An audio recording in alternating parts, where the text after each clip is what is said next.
Hello কাছের মানুষজন, কি অবস্থা সবাই? সবাইকে ব্র্যান্ড নিউ ভিডিওতে স্বাগতম। তো এই ভিডিওটা হচ্ছে ঈদের পরের দিন আমার পরিবারের সকল ভাই বোন ভাগ্নে ভাগ্নি মিলে যাচ্ছিলাম আমাদের এক খালাতো বোন বড় বোনের বাসায়। তার বাড়ি হচ্ছে বাগবাটি। তো তার বাসায় যাওয়ার জন্য আমরা প্রথমে বাড়ির থেকে বেরিয়ে শিমুলতলায় এসে দাঁড়াই এখানে একটা অটো রিজার্ভ করার জন্য। তো অনেকক্ষণ দাঁড়িয়ে থাকার পর একটা অটো পাওয়া যায়, সেখানে দামাদামি করার পরে ঠিক করি যে আমরা সবাই এখান থেকে পেপুলবাড়িয়া গিয়ে নামবো। তো আমরা লোকাল মানুষ পিপল পায়রা বলি, কেউ পেপুল পায়রা বলে। তো শুদ্ধ নাম হচ্ছে পেপুলবাড়িয়া। তো এটা হচ্ছে আমাদের নতুন রাস্তা, দেখতে পাচ্ছেন কতটা সুন্দর পরিষ্কার পরিচ্ছন্ন লাগছে। দুপুরের সময় অনেক চকচক করছে রাস্তাটা। আর আমাদের নতুন রাস্তার চারপাশে সুন্দর সুন্দর গাছ থাকার কারণে রাস্তাটা দেখতে আরো বেশি সুন্দর লাগে। রাস্তার দুই ধারে সুন্দর সুন্দর গাছ আর মাঝখান দিয়ে একদম পরিষ্কার পরিচ্ছন্ন রাস্তা, দেখতে খুবই সুন্দর লাগে। নতুন রাস্তাকে পেছনে ফেলে আমরা চলে আসছি পেপুলপাড়িয়া রোড, কেউ বলে সোনগাছা রোড, আবার এটা রহমতগঞ্জ কবরস্থানের সামনেও বলা যায়। তো এই রোডটা অনেক বেশি পরিষ্কার পরিচ্ছন্ন সুন্দর একটা রোড, সিরাজগঞ্জ শহরে অন্যতম পরিষ্কার পরিচ্ছন্ন একটা রোড।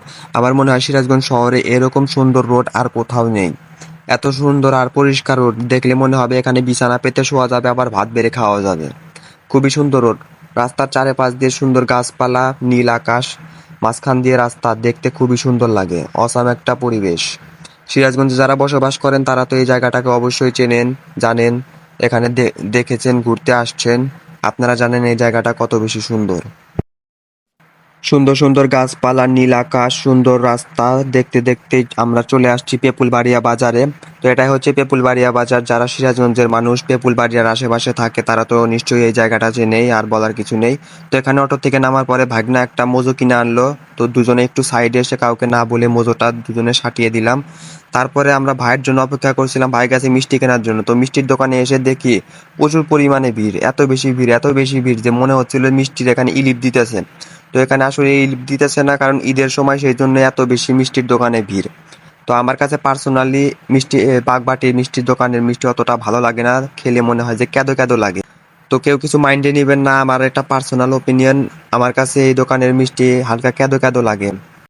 তো ভিড়ের ভিতরে অনেকক্ষণ পারাপারি করার পরে যখন আমাদের সিরিয়াল আসে, তখন আমরা এখান থেকে 2 কেজি মিষ্টি, দই কেনার পরে আমরা এখান থেকে সরাসরি বোনের বাড়ি যাওয়ার জন্য ভ্যান স্ট্যান্ডের কাছে চলে যাই। তো ভ্যান স্ট্যান্ডে আসার পরে আমরা ভ্যান স্ট্যান্ড থেকে 2টা ভ্যান ভাড়া নেই, কারণ আমরা অনেকজন মানুষ ছিলাম, এক ভ্যানে আটা সম্ভব না, সেজন্য 2 ভ্যানে করে আমরা বাগবাটি পেপুলবাড়িয়া বাজার থেকে বাগবাটি কলেজ রোডে যাওয়ার জন্য রওনা দেই। তো বাগবাটি কলেজ রোডে যাওয়ার সময় এখানে লোকাল গ্রামের ভিতরে নেচারটা অনেক বেশি সুন্দর ছিল, রাস্তাঘাটও সুন্দর পরিষ্কার পরিচ্ছন্ন ছিল। আমাদের রানী গ্রামের থেকে এখানকার রাস্তাঘাট অনেক বেশি সুন্দর পরিষ্কার পরিচ্ছন্ন। আমি যেই ভ্যানে ছিলাম ওই ভ্যানে আমার বড় বোন, ভাগ্নি, ভাগনা, আমার বড়াম্মা এবং ভাগনারা ছিল। তো আমরা সবাই মিলে অনেক মজা করতে করতে, হাসাহাসি করতে করতে যাচ্ছিলাম।